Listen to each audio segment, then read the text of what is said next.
The victory celebration continuing for Tony Stewart after winning the Sharpie 500 at Bristol tonight. Let's hear from some of the other finishers. Here's Dave Burns. And Steve Park looks up on the finishing order, and he can see his number on there, which means you're 7th. Not bad after a run, don't you think? Man, we had a good race car, man. I'm whooped. We overcame a lot today. I mean, starting so far back, 37. Paul Andrews and the guys did a fantastic job with this whole Pennzoil team to keep us out there with 2 tires, get us track position. We were able to go and lead some laps, get the 5 bonus points. Just had a little bit of a disadvantage on that backstretch pit. We lost 4 or 5 spots. I thought we had a top 5 car, but just lost so much track position. It was tough, but got a great race team here. Just want to thank Pennzoil, Coca-Cola.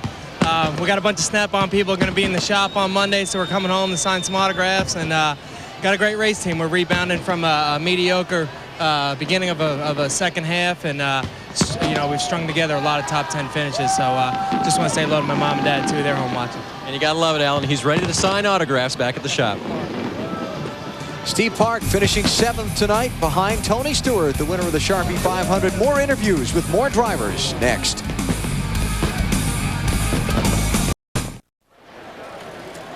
Back in Bristol, the photos ongoing in the winner's circle with Tony Stewart and company celebrating a victory in the Sharpie 500. Kevin Harvick, Chase Stewart to the checkered flag, wound up in 2nd place tonight. Earlier, Dave Burns talked with him.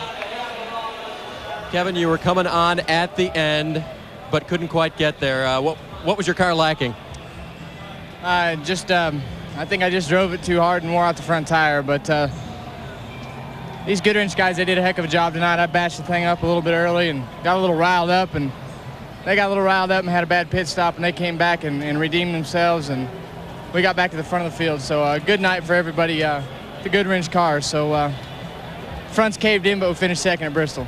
And you almost pulled the 2-peat. How would you felt about that? That'd have been pretty cool. That's what we're here for. We're here to try and win every race, but these Winston Cup races are tough to win, along with the Busch races, but just came up 1 short tonight. All right, that's Kevin Harvick. He'll be back again, and I'm sure going for that 1 extra spot.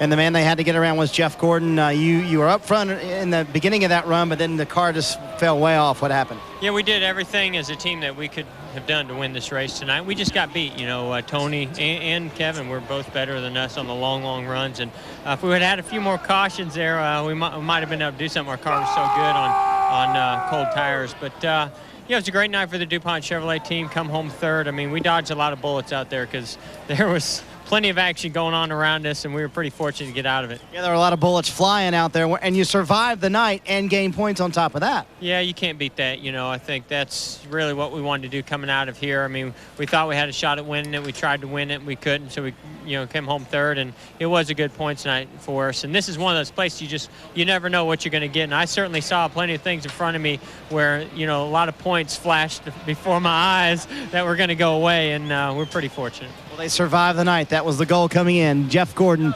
finishes 3rd, Alan. And as we check the championship standings now, Jeff Gordon gaining 10 points tonight on Ricky Rudd and 25 on Dale Jarrett. And the season winding down, we head into that fall stretch run, 12 races to go. Gordon with a very large 308-point lead in pursuit of a 4th NASCAR Winston Cup championship. Rest of the top 20 in the title, and position changes on the night tonight. Johnny Benson goes from 9th to 11th, losing 2 spots after his crash down in turn 1. More post-race coverage in a minute.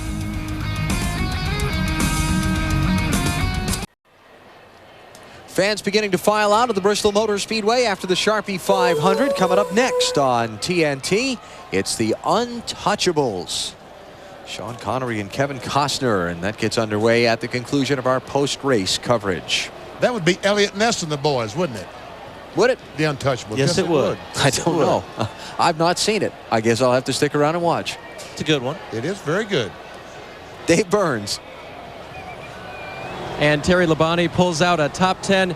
It's been a while. Good to see again. How was the run? Well, it wasn't bad. We were close. Our car was pretty good all night. The guys on the Kellogg's team did a good job. We made a lot of changes on it today, and we were close. We needed just a little bit more there, but I'm happy with it. It was a good run for us, and hey, we'll go on and try to get some more top 10s before the year's up. That's great. The last one he had was right here at Bristol. He was 6th in the spring. It's been 18 races since Terry was in the top 10. Boy, it has been such a long, long time for Terry Labonte. Brother Bobby. Stewart's dumping. Who's that? Is that the coach? Or is that Mr. Nardelli? That's the coach. At least it wasn't the Gatorade bucket. They used that already. How about Terry Labonte's brother Bobby, Marty? Yeah, he didn't do too bad. 8th for him, Alan, and that's like a win for you guys at Bristol, isn't it? Well, a lot of times it is, but you know, tonight really we're a little disappointed when we had a little bit better car there until the last stop with 100 laps to go, and you know, just seemed like we didn't soon run as good afterwards. Just could never get no grip on the racetrack. So you know, but overall, still a good night for us. We did finish in the top 10, which is a lot better than what we usually do here. 2 finishes worse than 15th since Richmond in May. It's really turned around for you guys, hasn't it, Bobby? Yeah, it really has, you know, and you know, still, you know, we have a lot of, you know, to go back on the first year where we, you know, didn't finish some races, but that's part of it, you know, and you learn a lot from that, and you try to get better as the year goes on, and it seems like that's what we're doing, so we're pretty happy and really, really excited that Tony won the race. You know, yesterday we both talked about our cars weren't very good, so glad to see he won the race, and we finished the top 10. It was a good night for Joe Gibbs Racing. Well, the Winston Cup champ, Allen, has been on a roll lately, 8th here at Bristol tonight. Things starting to come back around for Bobby, and good to see. And welcome back into the office. Alan Bestwick, Benny Parsons, Wally Dallenbach. Our storylines we were focusing on throughout the night. We started talking about temper.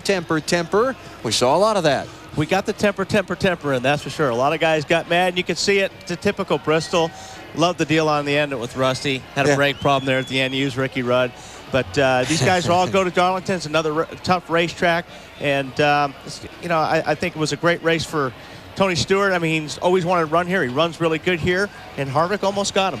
Harvick did. Benny, storylines, championship-wise, Jeff Gordon gets out of the night unscathed. This was one of those races he had to worry about. And you could tell that was in his mind later in the race, because that pass, when Kevin Harvick went by Jeff Gordon going down in turn 3, folks, we see the Tony Stewart going by. Here's the 29 car. Jeff Gordon doesn't want the 29 to go by. He's going to try to run him in the back of Jeffrey Bodine, the 09 car. They even made contact down the backstretch. And about right here, Jeff Gordon says, I have got a championship to win. Right there is when he thought, you know, I need to get all the points I can. That's when he backed off and let the 29 car go by. And Gordon wound up with a very solid finish, and again gaining points in his race for the NASCAR Winston Cup Championship. We'll look ahead to Darlington in a moment. You're watching NASCAR on TNT.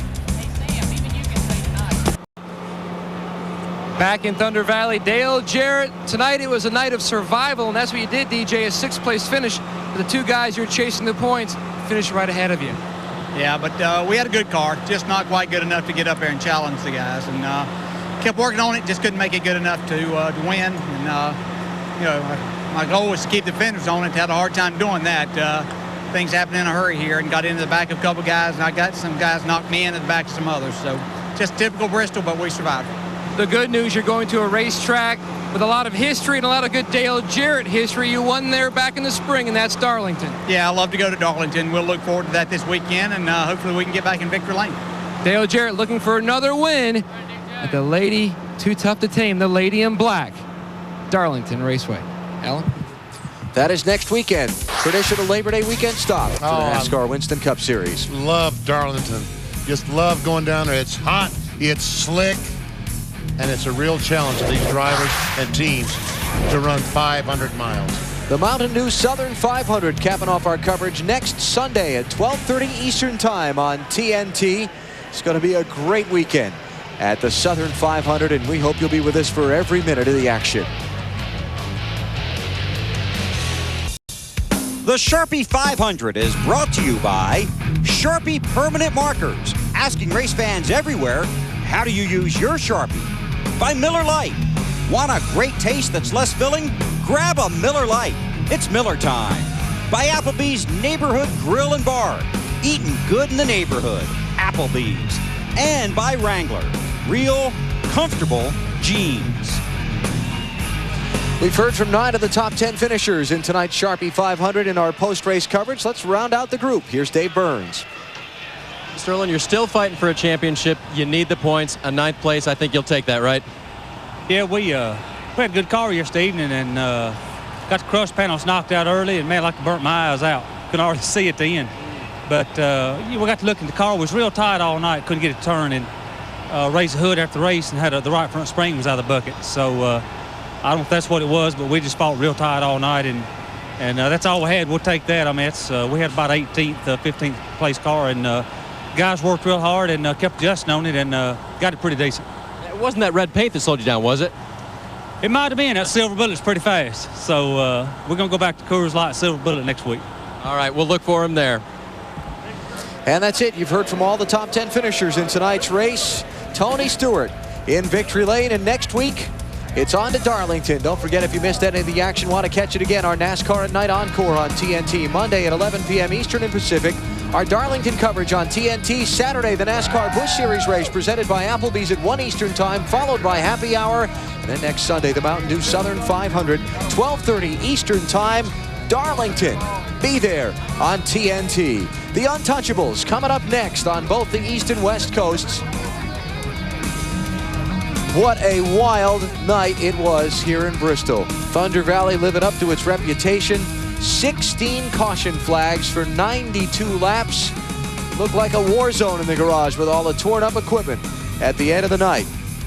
Tempers flaring. They were out of control. In the end, Tony Stewart using a long run to get around Jeff Gordon to score the victory. They were beating him up fast.